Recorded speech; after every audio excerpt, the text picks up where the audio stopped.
बागपत में हुई triple murder की घटना कई दिनों तक रहस्यों और सवालों में घिरी रही। हर सुराग कुछ न कुछ कारणों से अधूरा लगता रहा, लेकिन अचानक पुलिस के हाथ ऐसे सबूत लगे जिन्होंने पूरे मामले की दिशा ही बदल दी। ये सबूत यह साबित कर रहे थे कि जिन बच्चों को आरोपी बनाया गया था वे केवल मोहरे थे। असली साजिश कहीं और से रची जा रही थी और सबसे बड़ा खुलासा तब हुआ जब पुलिस को उस मास्टरमाइंड का नाम पता चला जो अब तक पर्दे के पीछे से सारे खेल खेल रहा था। अब केवल एक ही सवाल बचा था, वह कौन है और उसने यह भयावह साजिश क्यों रची। लेकिन उससे पहले अगर आप चाहते हैं कि मौलाना के परिवार को न्याय मिले तो वीडियो को लाइक करें और चैनल को सब्सक्राइब करें ताकि यह कहानी ज्यादा लोगों तक पहुंच सके। सुबह का समय बिल्कुल सामान्य था। गांव वाले अपने खेतों में काम के लिए निकल रहे थे। बच्चे स्कूल की तैयारी में व्यस्त थे, लेकिन दोपहर तक गांव के बीचों बीच स्थित एक घर में अचानक चीखें सुनाई दी। जैसे ही लोग वहां पहुंचे उन्होंने दृश्य देखा वह हर किसी के होश उड़ा देने वाला था। दीवारों पर खून के छींटे, टूटे फूटे सामान और चारों ओर पसरा सन्नाटा, जैसे कोई डरावना सपना सच हो गया हो।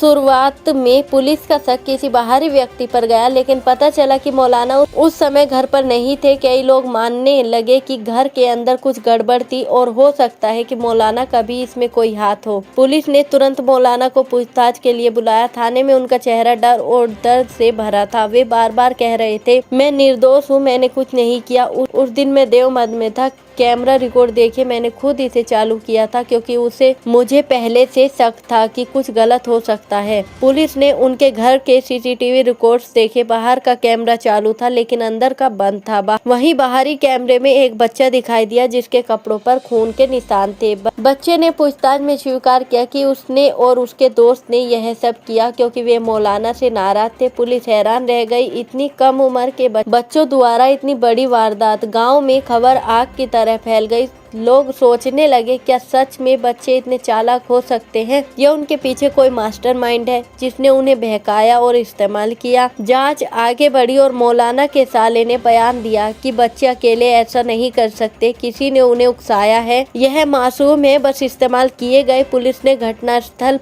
फिर से देखा, कैमरे की फुटेज की जांच की। तभी बाहर के कैमरे में एक सदिक परछाई दिखी। चाल बड़ी आदमी जैसी थी। अब पुलिस को साफ शक हुआ कि किसी तीसरे व्यक्ति ने बच्चों को मोहरा बनाया। दोबारा पूछताछ में एक बच्चा टूट गया। उसने बताया कि ये एक आदमी उनके घर आया और कहा मौलाना से बदला लेना है तो यही मौका है। उसे पैसे का लालच भी दिया गया। अब मामला मास्टरमाइंड तक पहुंच गया। पुलिस ने और जांच की। मौलाना की पत्नी की सहेली ने कहा कि कुछ अजनबी घर के आसपास घूमते थे।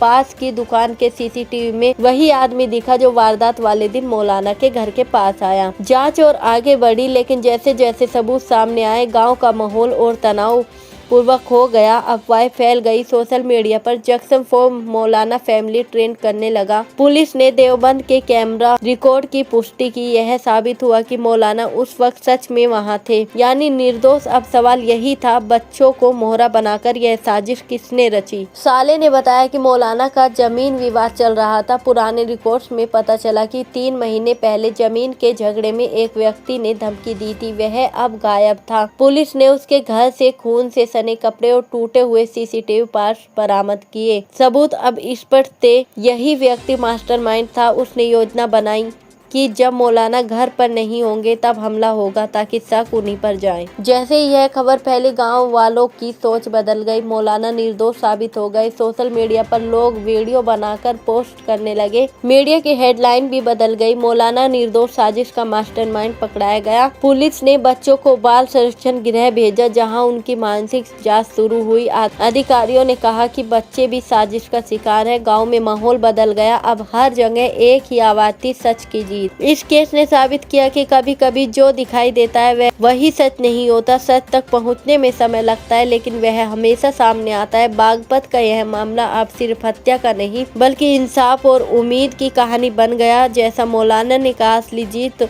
अदालत की नहीं इंसानियत की होती है।